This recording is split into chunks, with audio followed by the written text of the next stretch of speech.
morning and welcome. This is another edition of Denton's Smart Cities and Connected Communities roundtable discussion. And we're putting this on jointly today with the Women's Council on Energy and the Environment and also Public Utilities Fortnightly.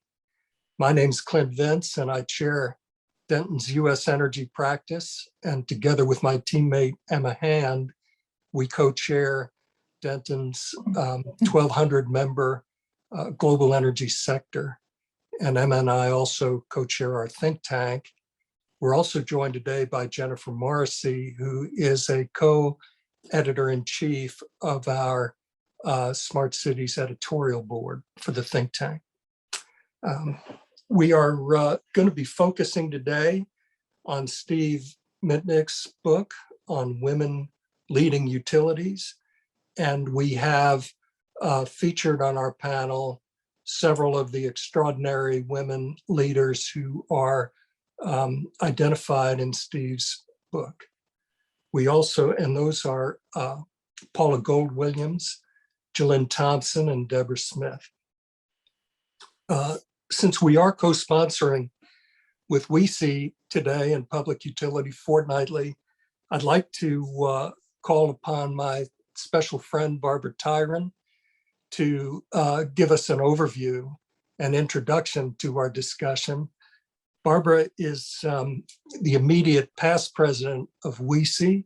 She is also the director of the Macro Grid Initiative for ACOR, the American Council for Renewable Energy. And of course, Barbara was had a storied career as the head of EPRI for several decades in Washington, and she is an exceptional leader in her own right. So Barbara, would you like to get us started?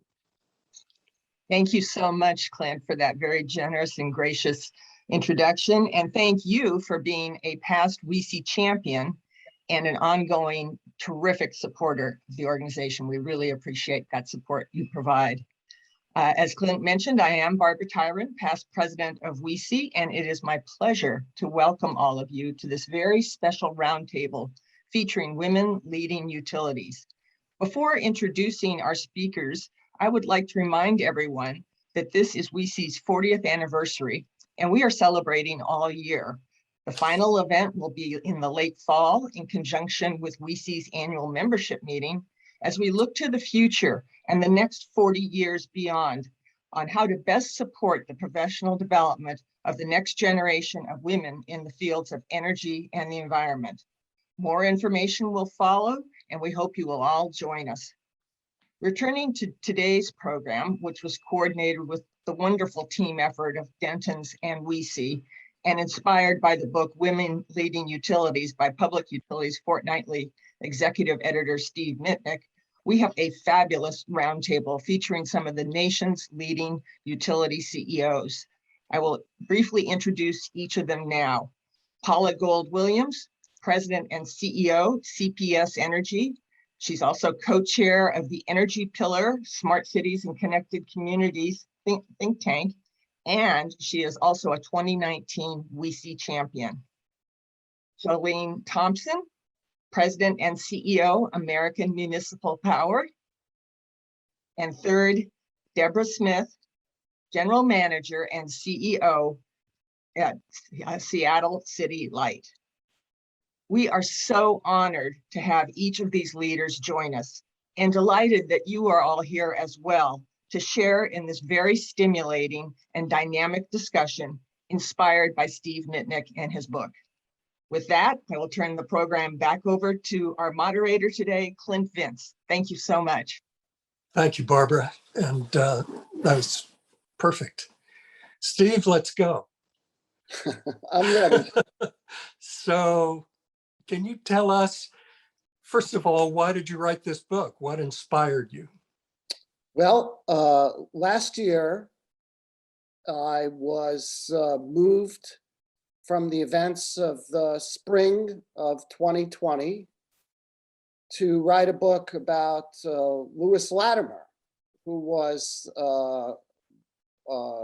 the polymath who helped found the electricity industry. But for the color of his skin is little renowned. So, and so I wrote a great, I was so inspired by Lewis Latimer. And when the book was published in the fall, it was very moving. So many people were inspired by the book. I'm a bit of a historian. And so writing about Lewis Latimer and his times, I was really kind of shocked and impressed at the same time about American history and relations, or the lack thereof, between the races during Lewis Latimer's great time and great impact. So I was done with that, and people were talking about the book. So I wondered,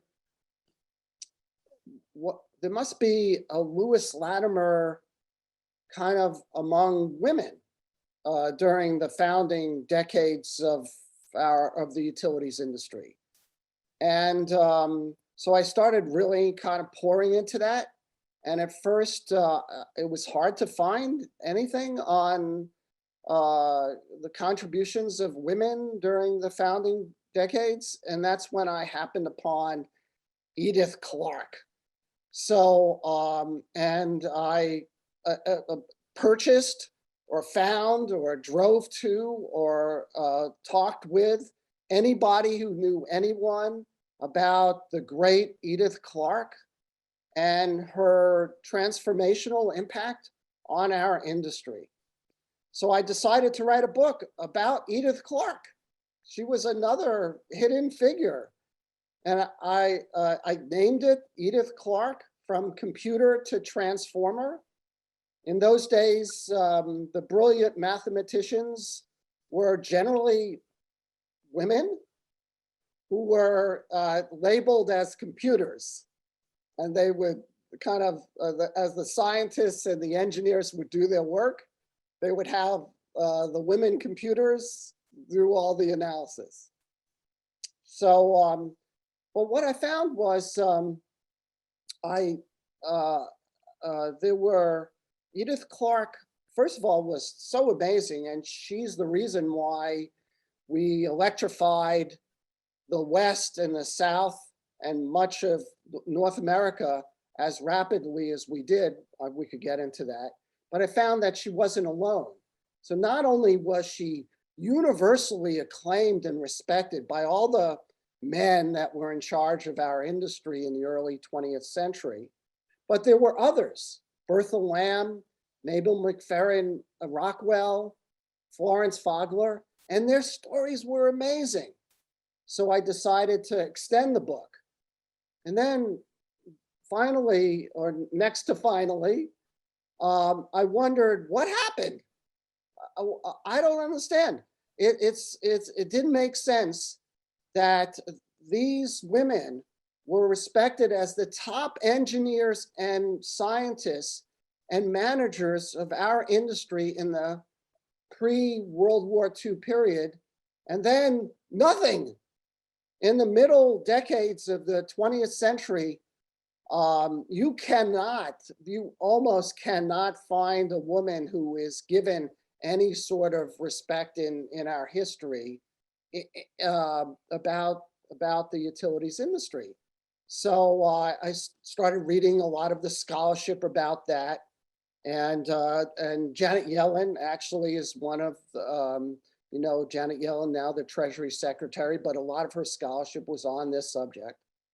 And then I was delighted when it started happening. The fog came away, and Joan Bach and Joan Freilich and Paula Rosput and many other women in the 80s and 90s started to ascend to leadership positions and had dramatic impacts on their organization and our industry overall.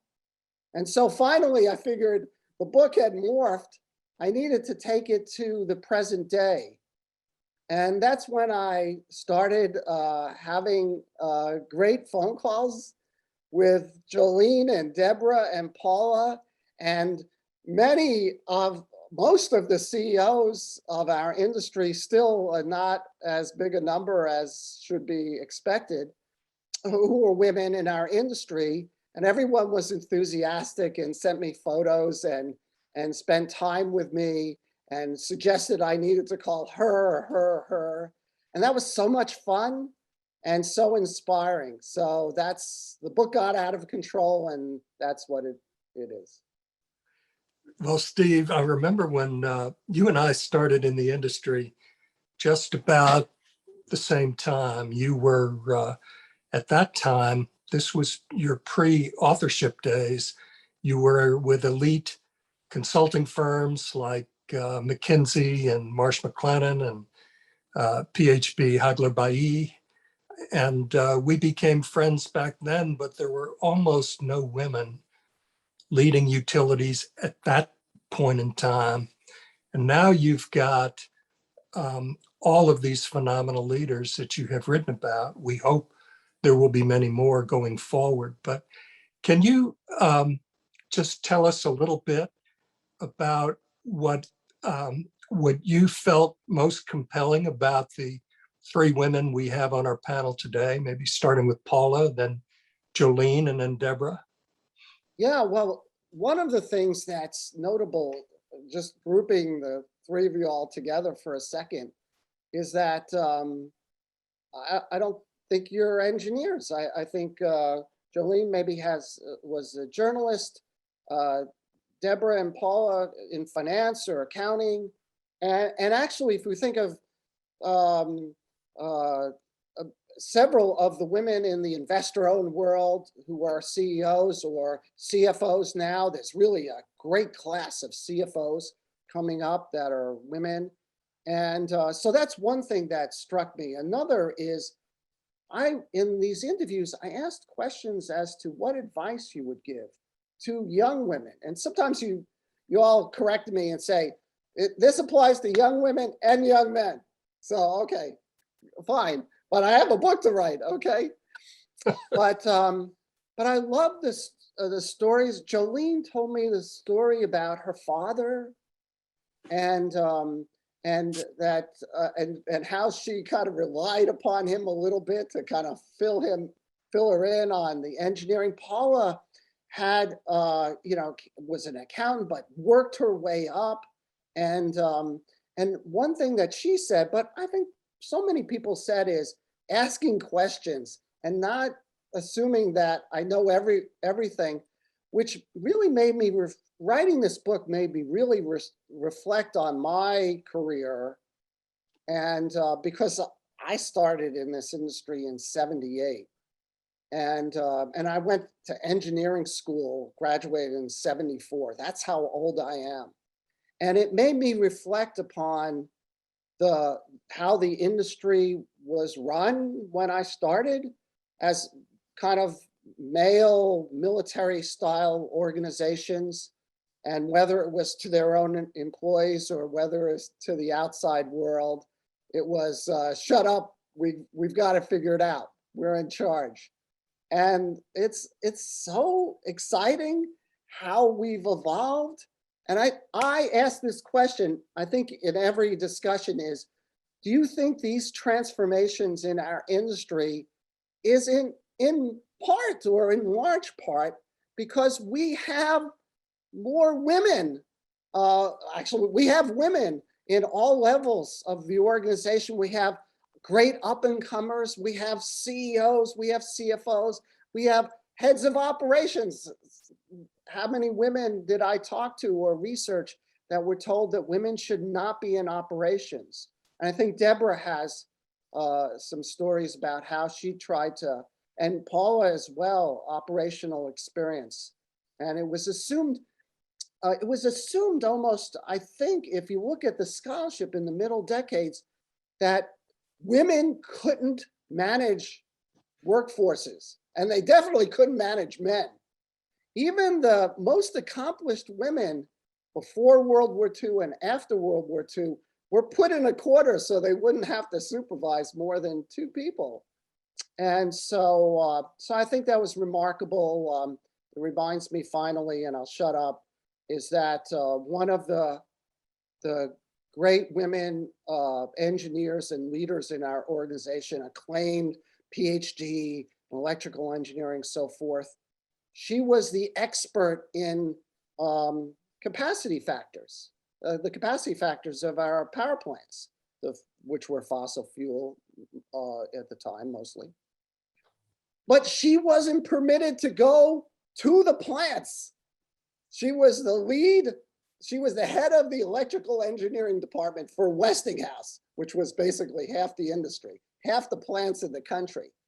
So, but they wouldn't allow a woman into the plants to inspect and to study how things were progressing. So she had 2 male assistants that she would send in, and she would guide them as to what to look for, and then they would come out and tell her. So I'll shut up now. I should. Steve, we're going to come back at the end of our discussion with a lightning round for each of our panelists, just sort of asking them to give a few sentences of inspirational advice. But I hope you will join in on that and kind of boil down a couple of pieces of leadership tips that you have derived from writing this really terrific book. And I hope our audience sort of amplifies this book. It's beautifully done.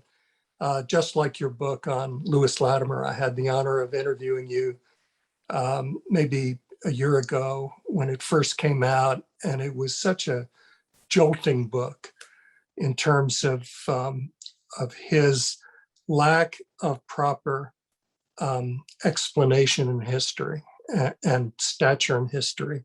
And I think you're really describing some of the same things now with our early women leaders in utilities. So I hope everybody reads this book and then lets all of your friends know about it too, and colleagues in the industry.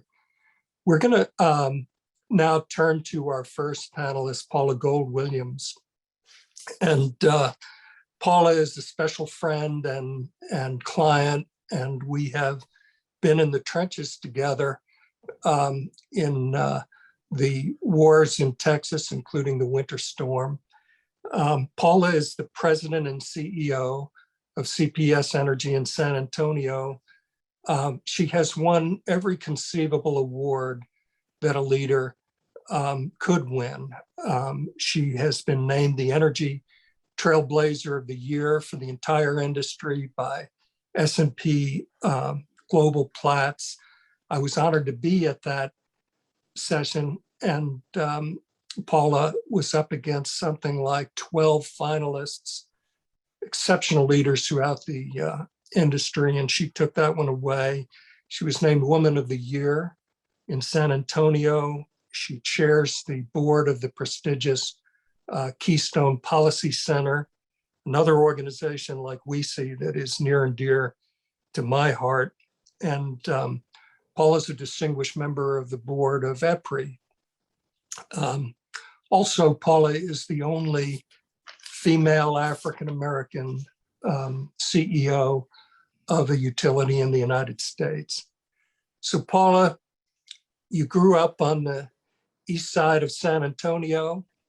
I don't think it was written at that time that you were going to be the CEO of the largest municipal utility, electric and gas utility in the United States.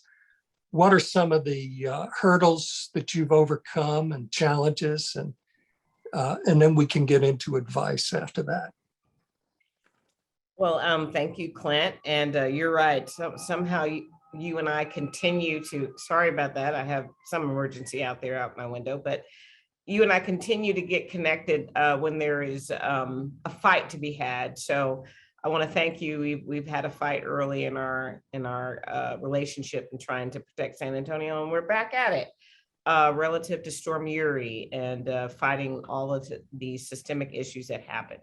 And I also want to just quickly, before I get into my commentary, thank Barbara, also just a wonderful colleague, and thank you so much for getting us all together, and congratulations on your new role. And it's just wonderful to see you again. Thanks to all my colleagues, Deborah and Jolene.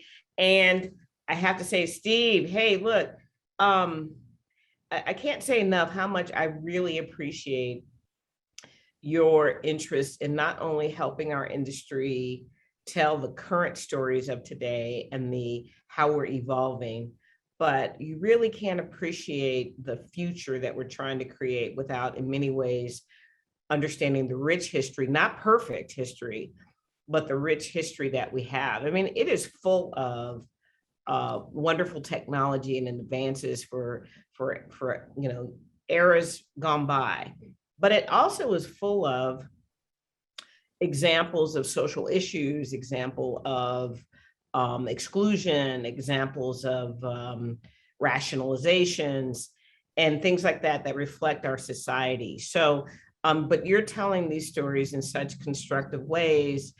I would have never thought that I would end up where I am, but when I read the story of Lewis Latimer, of which he and I share the same birthday, you and I talked about that, and then all the great women that have, isn't it amazing that a woman could conceptualize a concept and then have to manage that growth and expertise, practically being blind to the details and the observations, being able to see that directly, but still being able to make those contributions. So look, thank you so much. And last plug, Steve is actually a Keystone Leadership Awardee this year.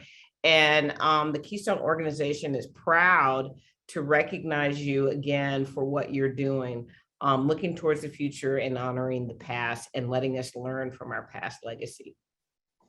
So trying to get to the question really quickly here. My trials and tribulations were really about the limitations that I was inherently born into, but didn't really think much about. I mean, I say this often that I didn't know about professional careers. So people can say, well, maybe, you didn't choose to be an engineer. I didn't know any. That wasn't the reality of where I grew up. My parents were hardworking individuals who in many ways were limited by their backgrounds, limited in their educational opportunities. My mother didn't finish school. And, I had to deal with a mother who was embarrassed by the fact that she couldn't finish high school. But in my eyes, as I became older and wiser and really understood the challenges that my parents went through, civil rights, situations where my parents couldn't go to the department stores. My mother remembered vividly not being able to eat at the lunch counter. I remember her taking pictures of her and her siblings at a lunch counter and the pride that she had, but she was highly limited by that. Now she went and eventually got her GED, and my father had a 12th grade education. He graduated, but they were no way encouraged to go to school. I mean, it just didn't happen. That happened for a whole different group of people, typically not on the side of town where I grew up. I didn't feel, as a kid though, I didn't feel like I, wasn't able to do things because I just didn't know. So the biggest limitation when I grew up was that lack of access, that there was no social media. You couldn't go out there and be curious and figure out, how did people do things? A lack of mentorship. Yes, I had mentorship at my high school, but nobody told me I could be an engineer of any type. Nobody told me the different career fields in engineering. I was really strong in math. But in many ways, it was kind of a joke in my neighborhood. She's kind of a bookworm. She likes math. So I was encouraged to be a teacher, of which case I had the most tremendous admiration for teachers. And in fact, I had teachers who encouraged me to teach classes. I remember I got to teach a class in math in the 5th grade. I didn't know there were computers, which is weird to me in many ways. There's always this taint, I think, when you go back and look at history. Computers, I think, as I look at them now, it was a great career to be able to do, but in some way it was marginalized. In some way it was distanced from the people who were creating, concepts. And I did feel again that I could use my math at best to be able to pursue education. I had a thirst for being in an organization. I did not have a thirst for opening my small business. I wanted to be in a big organization. And I felt like I was better in a big team than anything else. But again, all my career paths, and people sometimes ask me, how did I do it? Well, now a little bit about, my beginnings are beyond humble, but my pathway was completely not planned. It was more about cobbling my way to every time I saw an opportunity. I said, I will try that, try this. Typically entered every position in every company more as an underdog, more as underestimated. And I understand that for women, that type of psychology can be very stifling. And it doesn't always make you feel brave. It doesn't always make you feel empowered. I could see the difference when someone walks in a room at someone, man, and that's I hate generalizations, but just for our discussions, already feeling like they had a right to be there, and often walking into rooms where people not only didn't assume I have a right, but didn't assume I had any credibility. And so I've talked to many women over my career and asked about their experiences. And I've also talked to people about being an African-American woman in my experiences. And I have had multiple situations where I've shown up by myself. Nobody knows who I am. Nobody introduces himself. Nobody says hello. Nobody shows any interest. Now this really was terrible before the internet, because back then, remember, we had everything in like binders, and it was paper, and we were FedExing. And so there, you really couldn't Google people. Now people can Google me, it's not, it's a tough time here in San Antonio, but you can Google me. And then you begin to know, again, my journey, my financial background, my education and other things. And walking in a room feels a bit different, but, social media, 50-50, some good, some bad. But back then, when you would walk in a room and people didn't know who you were, that feeling of isolation and distance was common.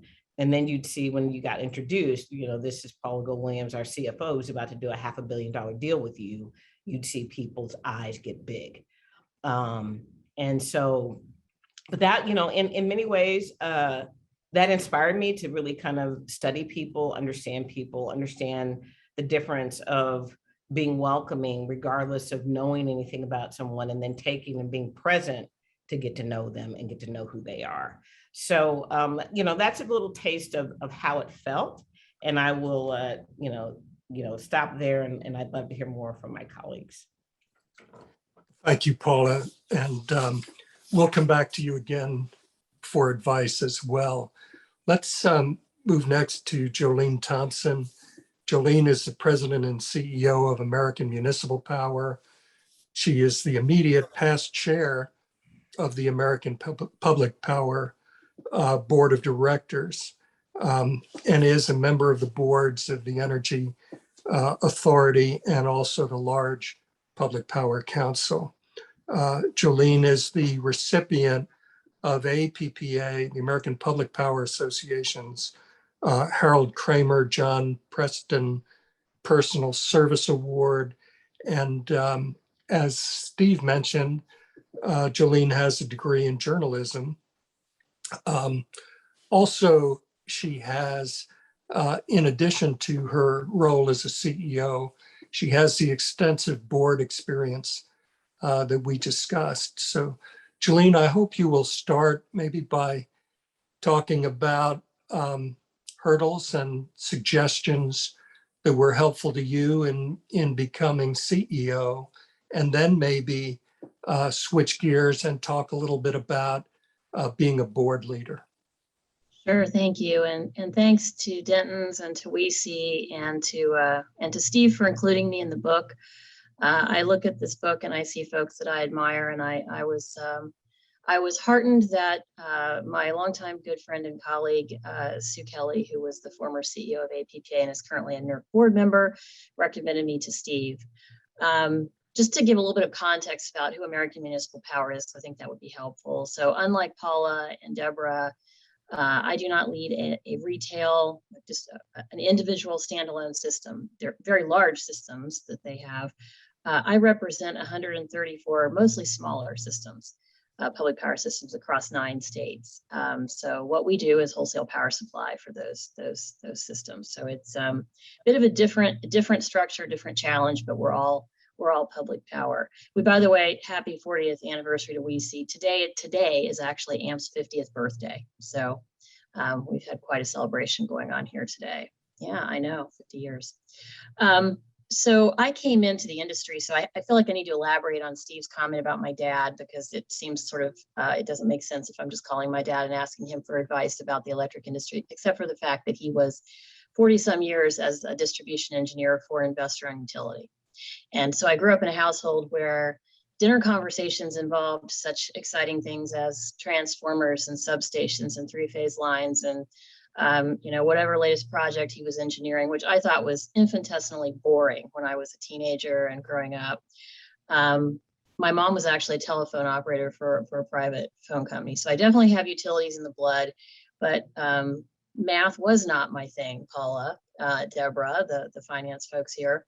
I was much more interested in the English side of things, the history side of things, and gravitated more towards communications. So got a degree in journalism, started looking for jobs, found an opportunity to work in the member services department for a trade association, a joint action agency, which is what AMP is. At AMP, I didn't know what AMP was. I called my dad. I said, "What is this?" He said, "Public power systems, you'll string a line 5 miles out in the country to cherry pick one of our customers." I heard a whole speech from him about how bad public power was because he was in the investor and utility world. But I took the position and I grew to have great love and appreciation for public power. But when I first started, we were a very small organization then. We've grown. We were in 1 state. We had 30 some employees. We have 200 employees. We're in 9 states now. I started and it was a very subject matter expert, engineering, finance heavy staff. There was just a very small minority of us that were not technical, so to speak. And my job was to translate for the technical folks. So I had to take what the engineers and the accountants and others were doing and try and translate that for the public, for our members and for policymakers. And I had this great ability to call my dad and ask him questions about things that I didn't find interesting when I was growing up, but now I found fascinating. And so I had a bit of a cheat, so to speak, because I could call him and he would explain things to me, and then I'd show up to a meeting and I'd have all this context and explanation and understanding of something. And that really helped me quite a great deal in my career to have that to rely on. And he was very proud that I grasped those concepts and that I stayed in the industry. So that was my role, and I had the opportunity to move up through the ranks at AMP. One thing I've described myself as is the gray area person in a building of black and white.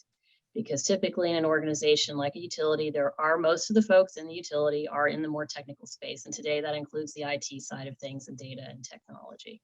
And learning that ability to translate was incredibly important to me.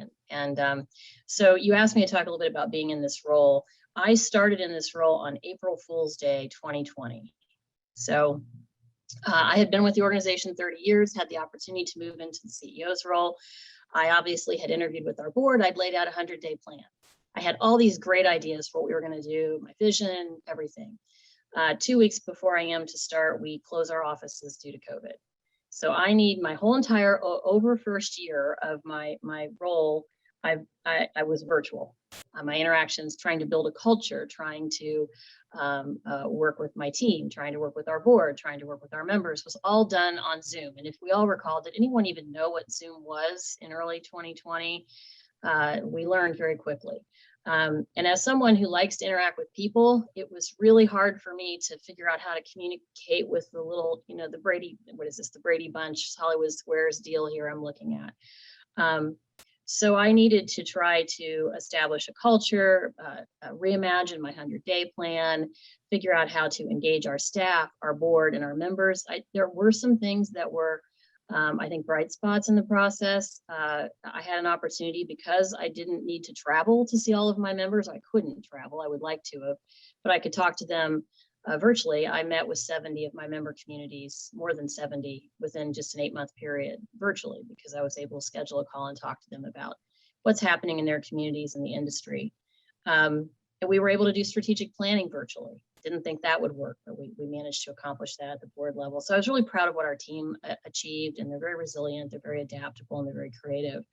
From a board standpoint, and I guess I'll go back and say this, all of us prioritize safety. Everyone on this call, and particularly Paula and Deborah, who have frontline workers that are out there. I do too as well in power plants, but they do line workers. I don't have that same staffing situation, but we all prioritize safety, but it took on a heightened tone in this last year. And our safety extended to ensuring the safety of our employees' families and how do we protect them and their well-being. So that was another challenge. The other issue is, going forward now, dealing with workforce dynamics, and that obviously everything about what the workforce expects in the future has changed. So that how to engage people. From a board standpoint, I had the opportunity to chair the APPA board for a 1-year term that was June 2020 to June 2021.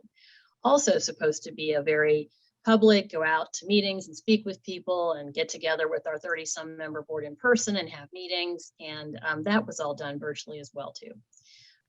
So the challenge in attempting to figure out how to, you can have business meetings very effectively virtually. We all do that. What you can't do as effectively is network.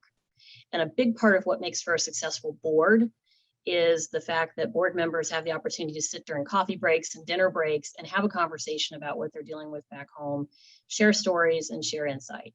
And so how do you get to know each other? So how do you get that to happen virtually? So one of the things that we did with the APPA board is we had icebreaker questions at the beginning of every board meeting. So everyone talk about their first rock concert, talk about your first car, talk about some sort of hobby or skill that others don't know that you have. And that was a way for people to get to know each other. So from my standpoint, for me coming up in the industry, it was always good to, and I'll go back to what someone said earlier, ask questions. Don't be afraid to ask questions and learn and be a sieve and take it all in. I did have that great resource in my dad, but again, my path here in the last year has really been about how to reimagine everything that we do and take it from being in person to being virtual and now transition it back to in person. So appreciate again the opportunity and appreciate being in the book, Steve. Thank you, Jolene. One thing you mentioned to us informally yesterday when we were doing our run of show to prepare for this webinar today, you said one thing that is very helpful to you, kind of your mantra, is to know what you don't know. Mm-hmm. Do you want to elaborate on that a little bit? Sure. Obviously, being the non-engineer with a lot of folks that are more technical around me often in this career, just recognizing what I don't know and not being afraid to admit I don't know it. It's very dangerous for people to not ask. Just ask the question. People love to impart wisdom. They love to share advice. They love to share their knowledge. And so from my standpoint, anyone coming up in any career field, I think it's incredibly important to understand where you have areas where you need to learn more, and don't be afraid to go seek out that knowledge. Don't just hope you're going to gather it. Go out and seek it out, ask questions, and don't be embarrassed to do that. And people really enjoy sharing their wisdom. So they're actually complimented when you ask questions, I find. Thank you, Jolene. And let me just mention before we begin with Deborah that we have a Q&A feature on this webinar, and we've tried to save, we hope to save close to 20 or 30 minutes for Q&A. It's usually the portion that our audience participants really enjoy the most. So feel free to use the Q&A feature, collect your thoughts, and you can begin at any time. please don't put it into the chat feature, but use the Q&A because it's hard for me to read the chat, the Q&A, and have an engaging conversation with these riveting panelists all at the same time. So Deborah Smith is the General Manager and CEO of Seattle City Light. Prior to that, Deborah served as the CEO and General Manager of the Central Lincoln People's Utility District. Like Paula, she has a financial background. And also, I found a quote, or my team did, in Deborah's LinkedIn that I thought really was special. And so if you don't mind, Deborah, I'm going to start with your quote, ask you to describe a little bit about Seattle City Light, and then ask you to really comment on this.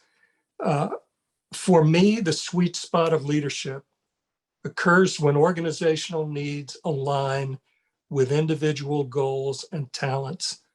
My strength is in finding that sweet spot and making it real for the people I serve. So Deborah, you're up. Hey, thank you so much. And thanks for having me. And unlike Paula, again, and like my friend Jolene, I may have been a finance major, but I'm terrible at math. And I have to say, these are two amazing women, and I'm thrilled to be on this call also with Barbara, who I've not had the pleasure to meet. So we are all members of the large Public Power Council, and Seattle City Lights, Seattle is a city about half the size of San Antonio, but we serve Seattle proper. We're an electric only utility. We're a fully integrated utility like San Antonio. So we have our own generation. We serve our customers with about 40% of our own generation. And then of course we have a relationship with a power marketing agency in the Northwest, Bonneville. And we also are out on the market. My pathway and about Seattle, we have about, 475,000 meters, serve not only the city proper, but surrounding areas. And so, my customer base is about a million people. My path here was fairly circuitous in that, and I know, Steve and I have talked about this, and it's kind of fun. So I love hearing, and I had the opportunity one time during COVID to actually do a podcast and interview Paula. And we wound up doing it, and then we had to redo it. So we got to do it twice, and it was actually super fun conversation. And one of the things I find really inspiring about her, and I will admit to being just a little bit jealous, is, she had parents that really supported her from where they were. And I think our parents, I'm a parent, and our parents all do the best they can. But I was raised by a couple of parents who were pretty traditional in the roles they took. And one time my father actually said to me, I was probably about, I wasn't, maybe 25. And I had moved cross country with a guy that I'd fallen in love with. I was working at I started my career actually working for Conoco in the oil industry. And I moved cross country with this guy, and then we broke up, and I'm living in Oregon, which, like 5 months before I was calling it Oregon, and I didn't even know it existed. And so I'm there, and I'm kind of trying to figure out my next move. And by the way, I stayed. He didn't, but I stayed. And my dad said, well, I never really expected you to work. I just wanted you to have a college degree so that if you find yourself divorced someday, you could support yourself. And I'm like, wow, Dad, that's pretty awesome. So I think I spent a lot of my energy early on wanting to make him proud, and in a way prove him wrong, but also make him proud. And like Jolene, because I was in finance and he had been a mortgage banker, and it's kind of interesting and freeing because my parents are both gone, so I can talk about him. But my dad was a huge source of some of the best advice that I got over my career. And I very much consider myself, to the day he died, a daddy's girl. So that's just a little about me, but I love Paula's stories. So, I often describe myself as a mom. Here's my coffee cup. I'm a Nana. And that's probably my proudest thing. And I'm a boss. And I honestly treat all of those roles. I try to treat all of those roles with the same sense of transparency, realness. I'm terrible at poker. I am a vault. So you can tell me anything. And if I know that I'm holding it, that's fine. But as far as I go, so that's your stuff. As far as I am concerned, I don't have the energy to be more than one person. And so you kind of get what you get with me. And that, I think that in my leadership and in my path to leadership, that's actually been helpful. And, I think I was lucky in that sense because it wasn't intentional. I didn't sit down and say, hey, this is how to make this work. I will say that, you mentioned Central Lincoln. So when I entered my career, I switched to this career midway, and I think Steve's going to give me a hard time about that later, so I'll let him do that. But, I said circuitous, it's also accidental. I was in my mid-30s when I found the energy industry. I have always worked for a public utility, but unlike my colleagues, I moved around a bit. So I went to work accidentally for a municipal utility in Eugene, Oregon, and I spent 17 years there. And I, in fact, was the person who was the internal candidate, was being developed by a very long-term general manager who was there 19 years, and I didn't get the job. They hired a man. They hired a man who is a very close friend of mine today, but they hired a man out of California, and they said, Deborah, you don't have operational experience. And I thought, wow, but I'm not sure he does either, because he's a consultant and he was on the IT side. He's a brilliant man. And he has been a huge supporter of mine. He made sure that I had that. He made sure that once he came into the role, I stayed for 3 years with him, and he made sure that I got the operational experience that I needed to put on my resume to take the next step. And I really didn't think I would leave. I really thought I would stay at EWEB because I'd been there 17 years and I had a good job and that was where I lived. But I came to a point of realizing that, I needed to choose to stay, and I hadn't been given that choice. So I applied for a job fairly randomly at Central Link, and I thought, well, I'll apply for this job. If I get it, I won't take it. And then when I got the offer and my husband was out of country, I shocked myself because I heard myself say yes, and I wasn't expecting to. And I realized that at that point, I really wanted to lead at a higher level. And so Central Lincoln was a small utility, and I learned a ton. I stepped into that role, and it was a huge opportunity. And then I knew I spent 5 years there, got a lot done, and a lot of it, Clint, goes to your question. I spent a lot of time in a utility where we had 125 employees. And in the 5 years I was there, I could know them. I certainly knew all their names. I knew their strengths. I knew what they wanted. And I had the time, because it was not a vertically integrated, it was a T&D utility. I had the time to really focus on things like strategic planning and succession planning and employee development. I got to really understand what people needed. And the quote that you used about the sweet spot, that's where it came from there. Because I think sometimes we go out and we talk to employees about what they want to do. And that's an important part of it. Want and passion for the job is critical, but it has to align with both the skills and what the organization needs. And I think oftentimes we struggle a bit there. And where the biggest struggle, in my opinion, comes is between what people want and what they're inherently good at.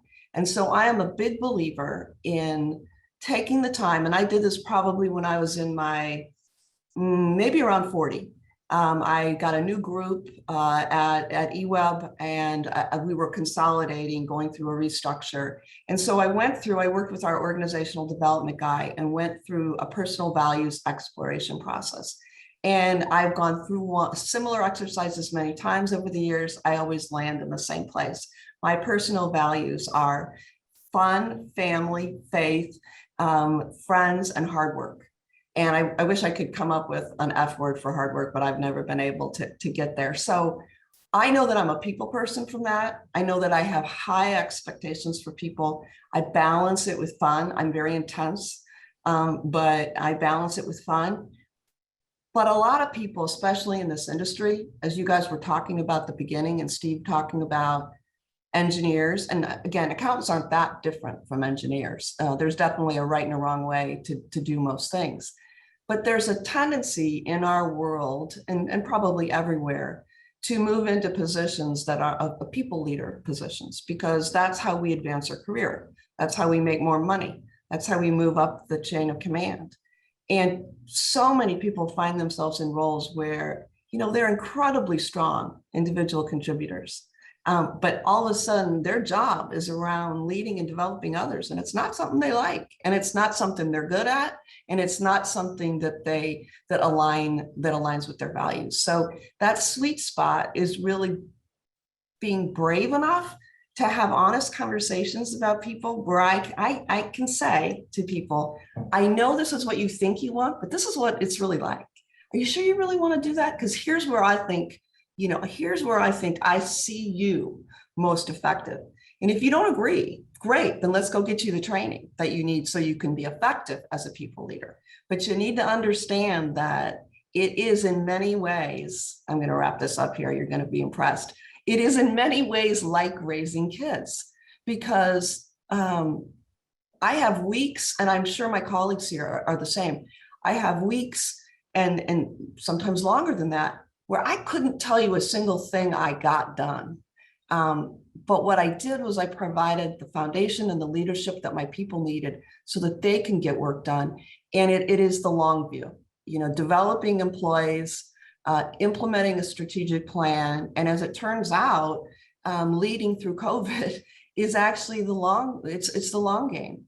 You don't get to see your results at the end of the day. You don't get to go home and say, wow, I got that done, checked it off the list. I mean, I have lists and I sometimes don't get to a single item on that list all week long.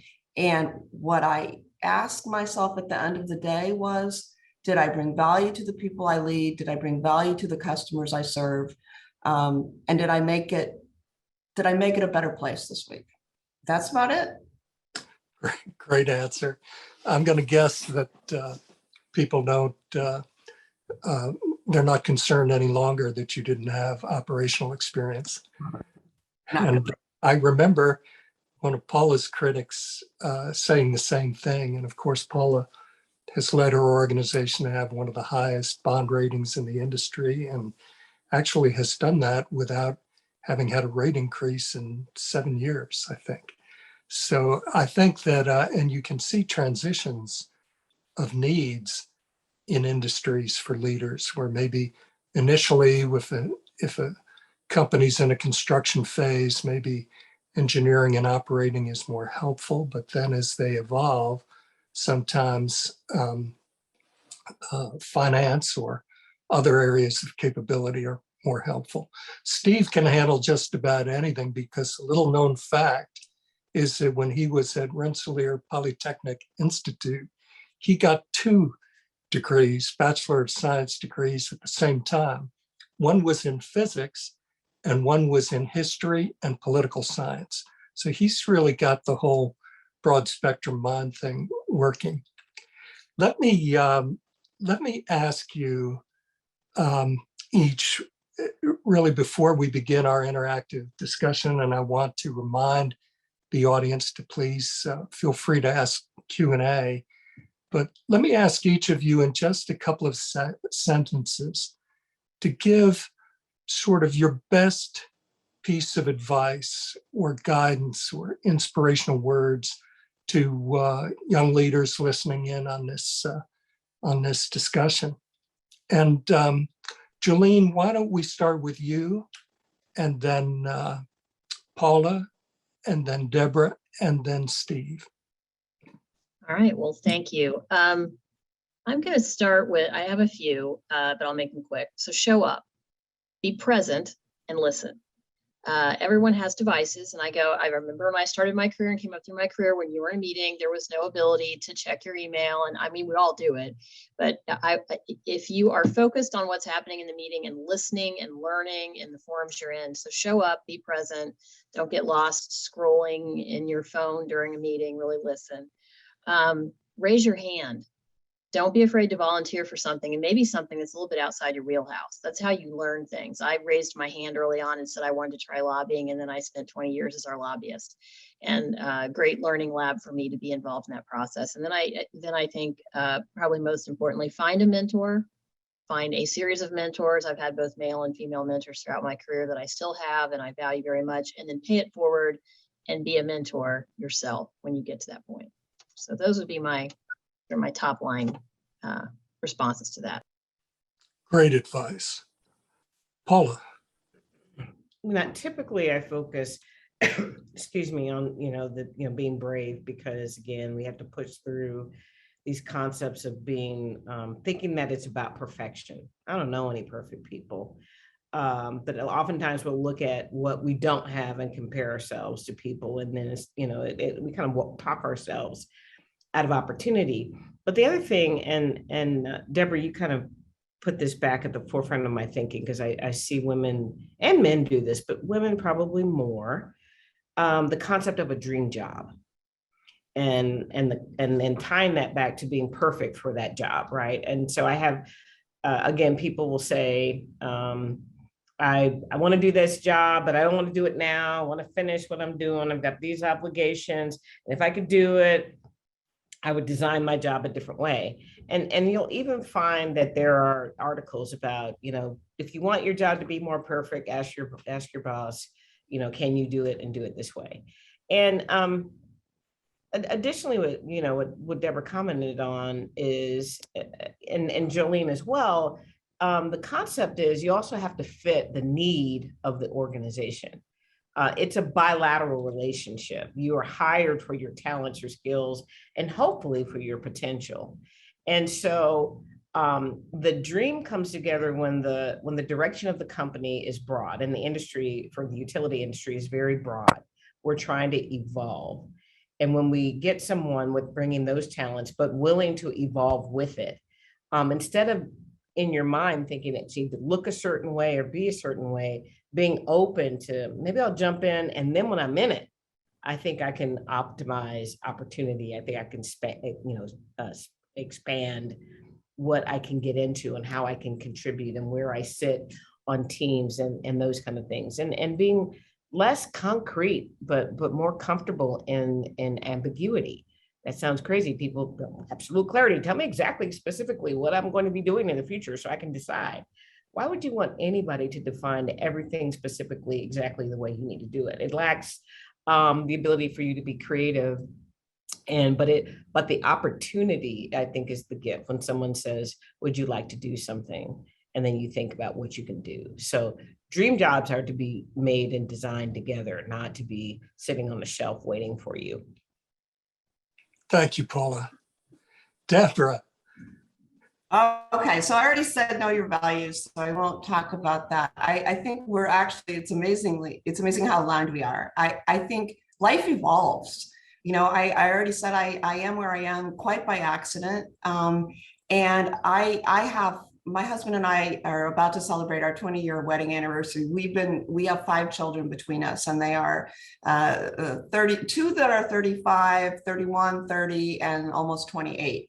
And I've talked to them about this forever. I love there is no dream job. There is this tendency to get focused on, well, what am I going to do for the rest of my life? No. What are you going to do for the next 5 years? How are you going to support yourself? How are you going to feed your passion and support yourself? And I have watched these kids, and my youngest just now falling back into it. He went back to school, doing the thing that he's now discovered that I told him 5 years ago he should do, but he's now discovered, oh, this is my path. I think, and I work in an organization, Seattle is incredibly blessed to have a hugely talented and well-educated workforce, and I'm not one of them. I have a bachelor's degree that from Arizona State University, and if I have one regret in my life, it's that. But what I have done to offset this, and I think Jolene talked about, I usually tell people take every lateral assignment that comes your way. Life is a university. And if you're not hung up on money or recognition, if you're focused on learning and being curious and expanding your growth, you know, I'm a generalist, and I think I evolved into one because when opportunities came up, I did exactly what Jolene said. I raised my hand and I said, I'll do it. And, you know, there was really only one job I ever had that I truly didn't like.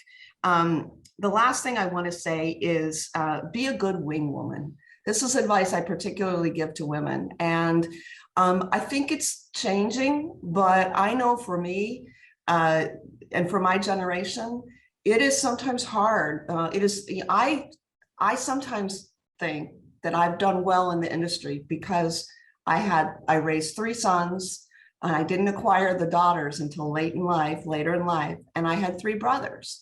That's not a good reason. That's a reality, and that's part of what shaped me. But I have really had to learn, and as I've gotten older, the relationships I have with my female colleagues, both inside the organization and outside, could not be more important. And, you know, I think being a good wing woman, not competing with each other, supporting each other, living from a place of abundance, not scarcity, huge. Thank you, Deborah. Steve, you have some very hard acts to follow here. And what were some of the things that you boiled down from having studied all of these great leaders currently and also in the past?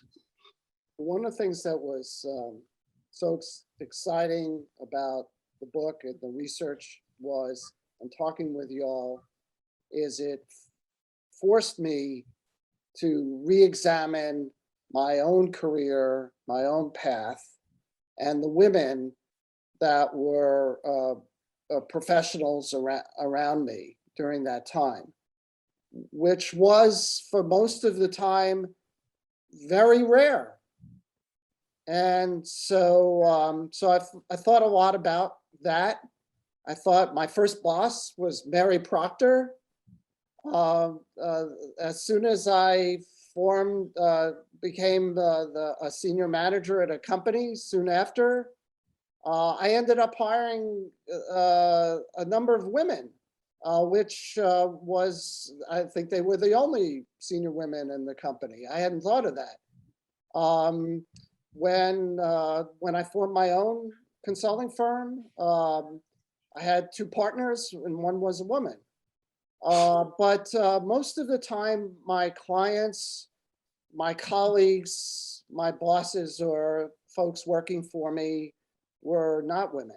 So it forced me to think about that a lot.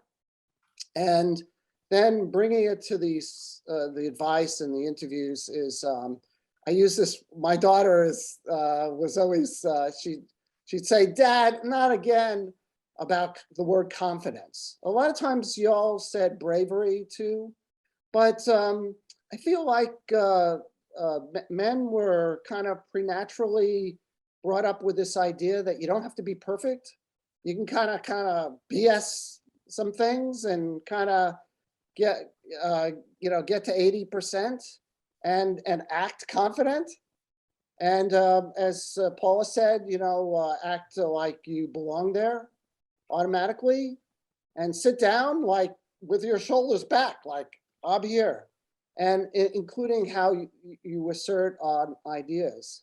And so I think that some of the best advice that I've heard, some of the best advice that I've given to the women in my career, and some of the advice that I've given to my daughter, to the point that she's now successfully in the industry. So what I'm so proud, and this book is dedicated to her, but is that confidence if I think about some of the women that I worked with, the reason why I hired them is they were sharper, they were faster, they were better at talking with people than what I used to call suits that I didn't select when I hired.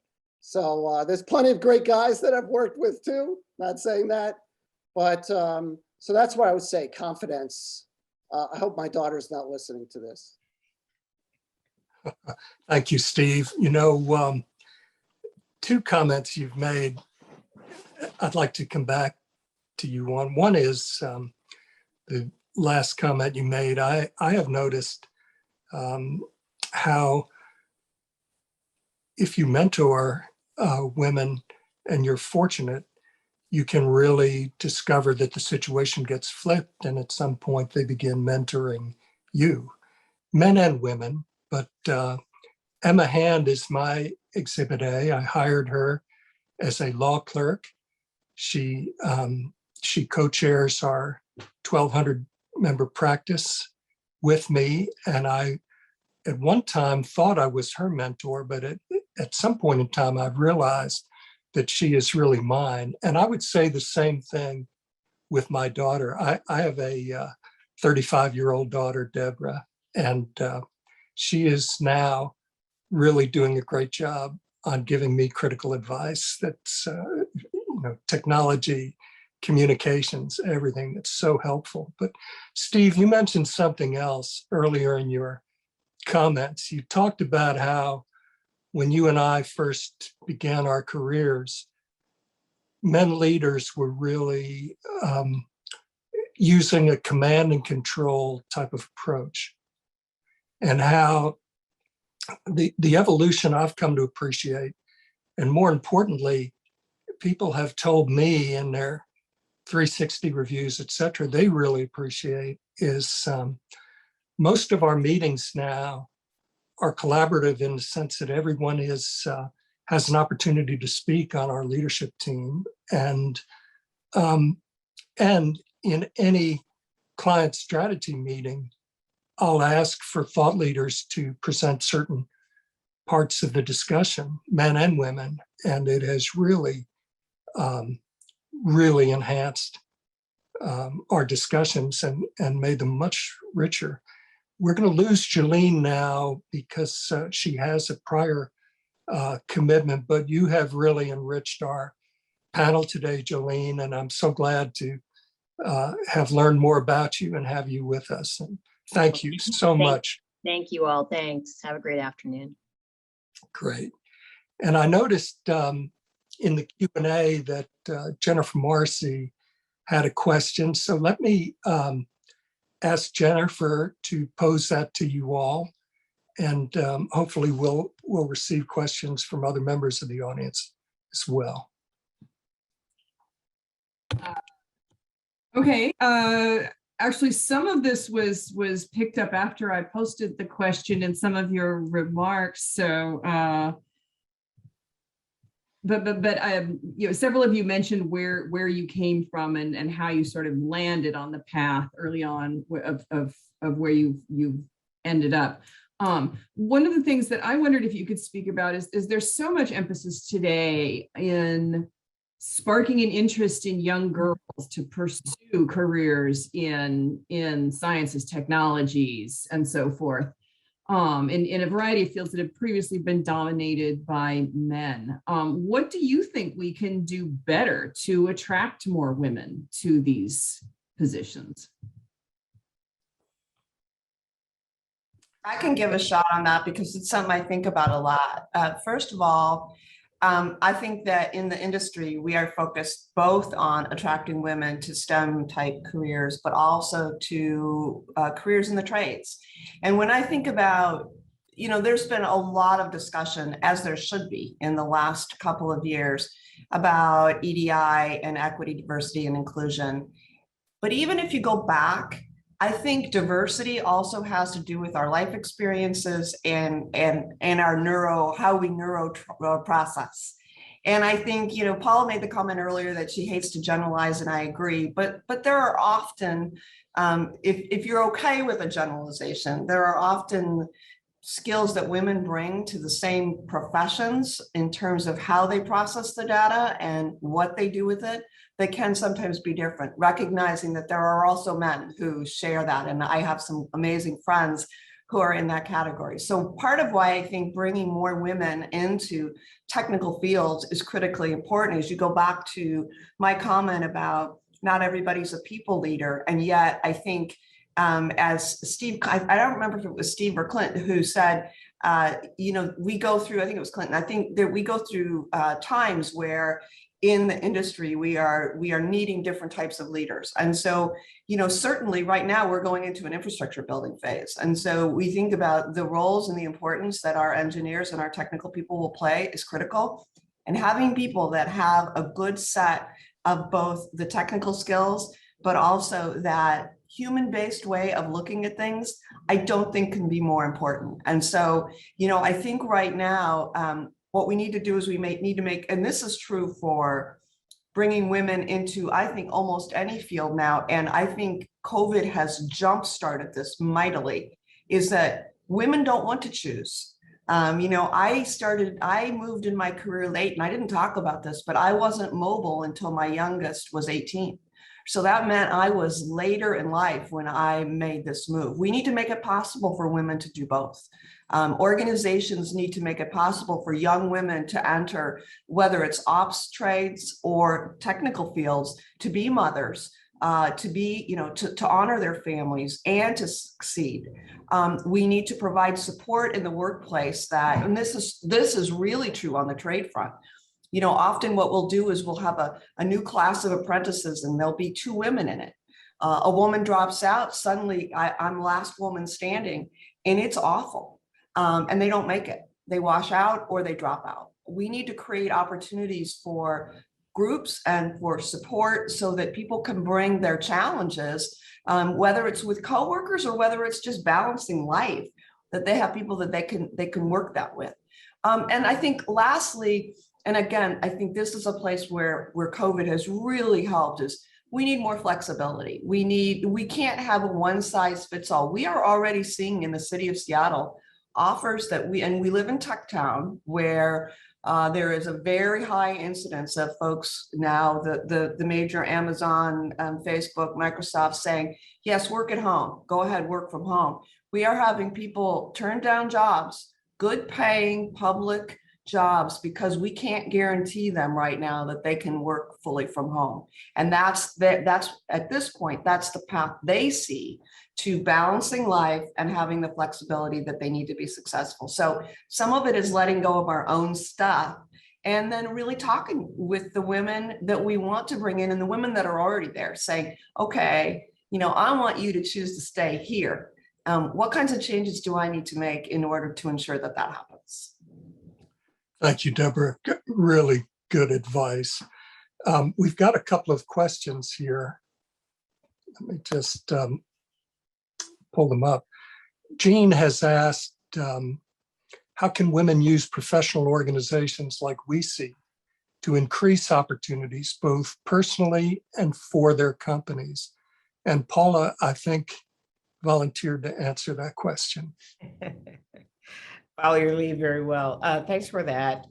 Well, you kind of have part of the answer in the question. WCEE is a great organization to go ahead and join. And what I love many things about the organization, but maybe the point is when you join that organization, it is about the network of women focused on both abdicating other women in the industry, exposure, content, relationship. I mean, I have developed multiple relationships by joining the organization and then asking others to join with me, finding different ways to bring in women at all parts of their career. I mean, what we have explored with the organization is, and it's interesting, right? I mean, there's a lot of the content is in Washington, D.C.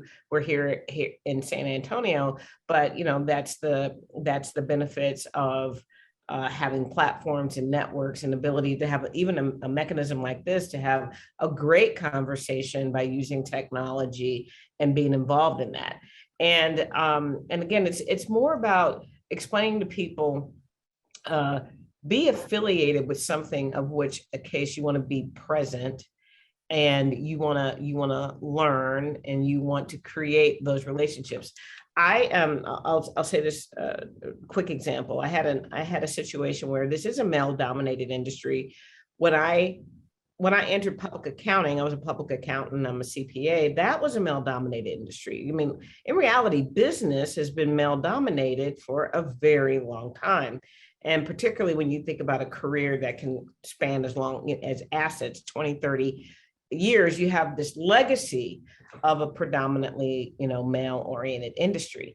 One time I tried in another affiliate organization, I said, you know what, there's a women's conference, and I'm going to send 10 men from all levels of my executive ranks, from top chiefs and top executives to directors. And I want you to go to a women's conference. So they were suspicious, but they are, command and control industry. They said, CEO said, go, they go. And I actually also said, after the conference, I want to meet with you. I want to understand how did you feel? And what did you think? And interestingly, they said it was really fascinating. A couple of takeaways were great content. Again, WCEE has great content, and there's no assumption that because the organization is focused on women, they wouldn't be talking about the most important things in the industry. So maybe a little bit surprising on that. But they also said it was interesting to be the minority in the room. In the industry that they had come up in, they would be at conferences and there would be 500 men and 10 women. Well, exact opposite in this case. There they were, the minorities, not feeling like they had a lot of affiliation. It was all mental. It wasn't real. It was all mental. And one gentleman said, I went home and I apologized to my wife because she had tried to explain to me how difficult that was. But again, that's also the difference of going to a conference versus joining an organization like WCEE, where that is about trying to make everybody feel comfortable, everybody feel connected, everyone, as Jolene says, being present in that moment and getting to know each other. And maybe we can't do it like we've been doing it, but that's why you have virtual cups of coffee afterwards. That's why you do have icebreaker situations. Putting yourself in an organization that is thinking about making that networking complement the evolution in the industry is just really important. And that's how I think we encourage women to join these types of organizations. Love that answer. I'm reminded that many years ago when she was living, Governor Ann Richards, former governor of Texas, she was my special friend and mentor. And one day she took me to a meeting of Emily's List. It was an early meeting. Emily's List is a political organization that raises money for women because very frequently women in political contests have not been able to raise enough money to be successful against male counterparts. And we went to that Emily's List meeting. She was giving the keynote. She plopped me down at a conference room in the Washington Hilton. There were maybe 3,000 women. And at that time, I think I was the only guy. And she gave her keynote, and she had such a phenomenal sense of humor. And I really got to listen to women's perspectives on men command and control leadership. And it was very humbling and really funny at the same time. I wish I had taped it. I would send it all to you today.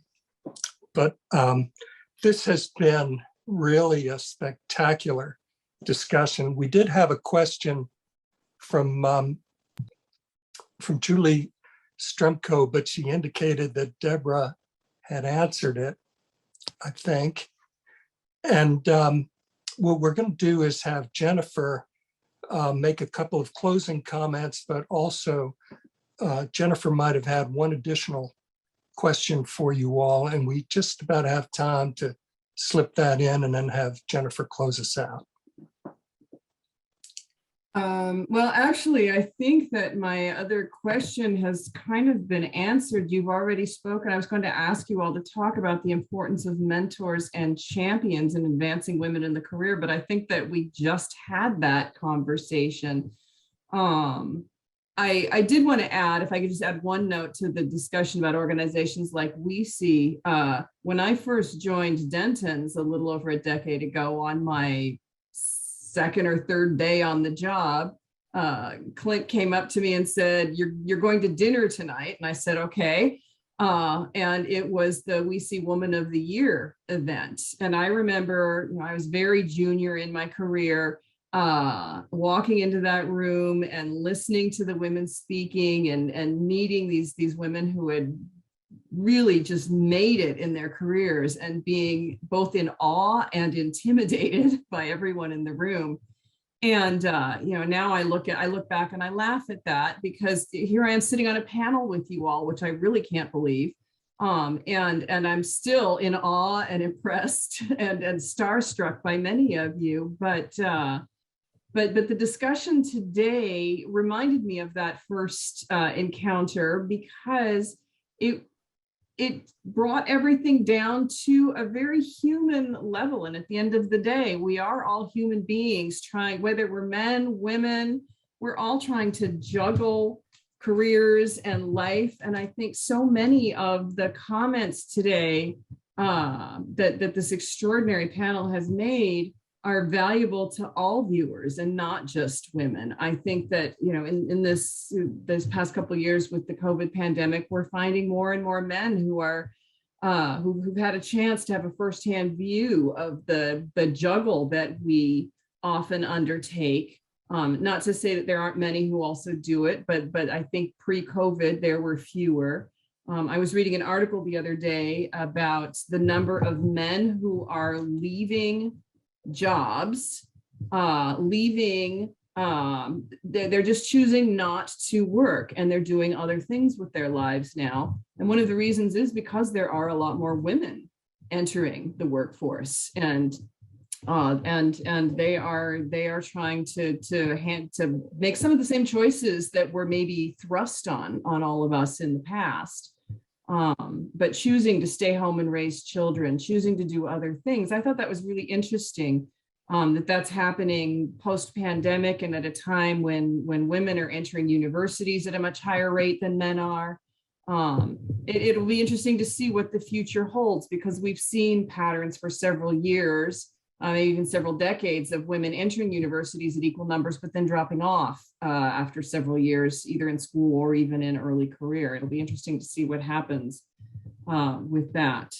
But most importantly, I just wanted to thank this wonderful panel for this discussion that really comes at a critical moment as we're emerging from a pandemic, and we're in the midst of this amazing transformation, not only of our industry, but our world. I would be remiss as the co-editor-in-chief of the think tank if I didn't make a comment about the role of this industry in this wonderful transformation, this modernization of all of our infrastructure, whether it's physical or digital, or, as we discussed today and should be included in all of these conversations, is it social? What aspect of it relates to us as human beings?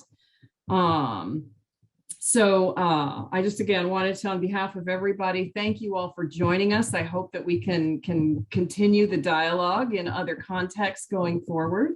I have very much appreciated the leadership that you all have shown us, but also your humility, your sense of humor. Yesterday during the rehearsal, Jolene, I'm unfortunate she's not still with us, made a comment that she's not funny, except that she has a Bob Newhart type of humor. She absolutely does. She's very funny. She just might not realize it.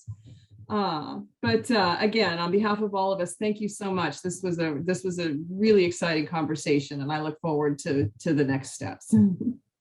Thank you, Jennifer, so much. And Steve, Paula, Deborah, Jolene in absentia, Barbara, Emma, thank you all for making this happen.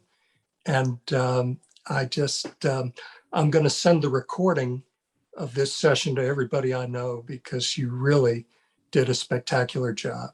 So have a great afternoon, everyone. Thank you Bye-bye. so much. I really appreciated it. I learned two things I put on my list. One is send men to women's conferences. Thank you, Paula. And the other is to join WCEE, because I am not a member. So there you go. It was time very well spent. Thank you so much. Thank you. We'll look forward to welcoming you. Awesome. Take care. Bye now.